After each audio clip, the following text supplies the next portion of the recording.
Let's talk to a man who knows a darn sight more than most of our MPs do about this issue, and that's Ralph Schoellhammer. He's an Austrian economist and political theorist at Webster University in Vienna.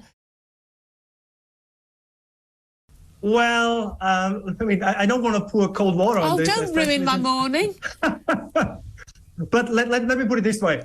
If you're about to drive over a cliff, it's not enough to reduce speed. You actually have to change course. So, and I think what we are seeing here is more the reduction of speed is not changing course.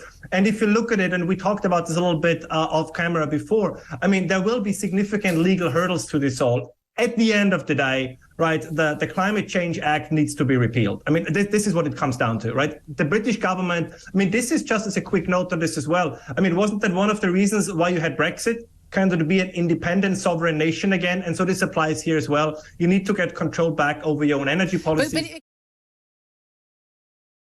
Well, that's the thing, right? Rishi Sunak can now announce that all the changes that he would like to make, but he will be dragged into court. And the only way to avoid this if you actually repeal this mistaken act. Now, let me be clear. We have an example where this has happened, and that's the Canadian province of Ontario, right? They tried the same thing. They called it the Green Energy Act. And it was just as much a failure as the Climate Change Act here or the energy transition in Germany. So it's not that we have danced this dance before. Yeah. Like the media doesn't report a lot on it, but none of this is new. And we know what the right course would be, and we can talk about this in a second. But in terms of the...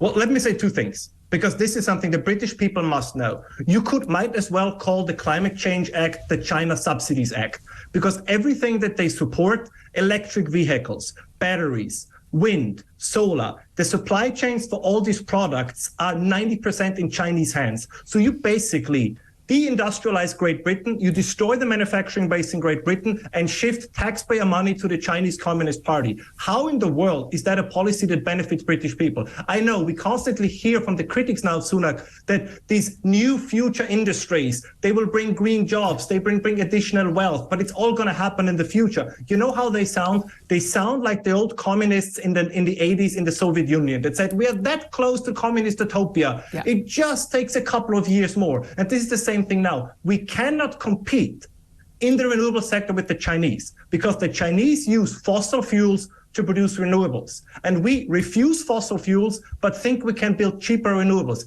This is not going to happen. People must understand wind turbines, photovoltaic, batteries are extremely energy intensive industries. This is why the Chinese continue to build coal. They continue to build nuclear. The point is, Britain must get serious. You guys have a fantastic manufacturing base. You have a fantastic industrial base, but you need to learn that the future, the backbone of the modern economy is still fossil fuels. Yeah. You cannot just end it with a stroke of a pen. And I think this is, of course, also an educational problem. Let me give you one quick example that most people, again, I think don't know. We produce 6,000 different products of daily use from oil and natural gas. And we're not just talking about gasoline and diesel. We're also talking about antibiotics. We're talking about antibacterials. We talk about plastic that's essential for the healthcare system. So all of these things need these kind of fossil fuels. And if you abandon them, the price for them will go up. Britain already has a problem with the national healthcare system. Can you imagine what's going to happen if you have an artificially created shortage in the petrochemical industry? What's that going to do to the prices of healthcare? Yeah. And we see all this happening. And let me say one more thing, again, for the British people to understand.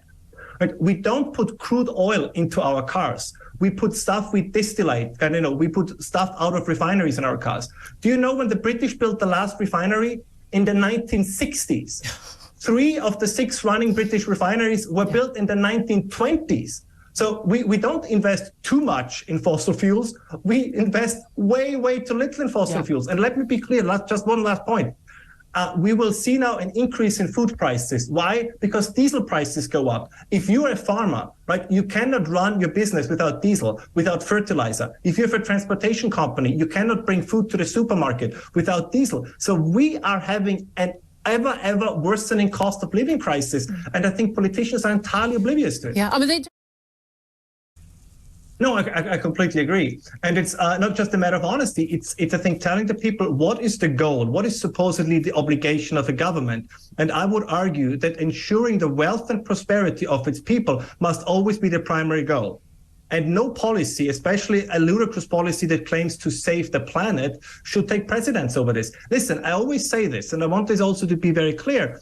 the energy transition will happen. It's inevitable, but it's not imminent, and you cannot force it. This is the modern economy is still a fossil fuel-based economy, and this is not going to change quickly. As you said before, absolutely correctly. So far, renewables only replace electricity if they could, right? Because they're intermittent, they're unreliable, all these different kind of things.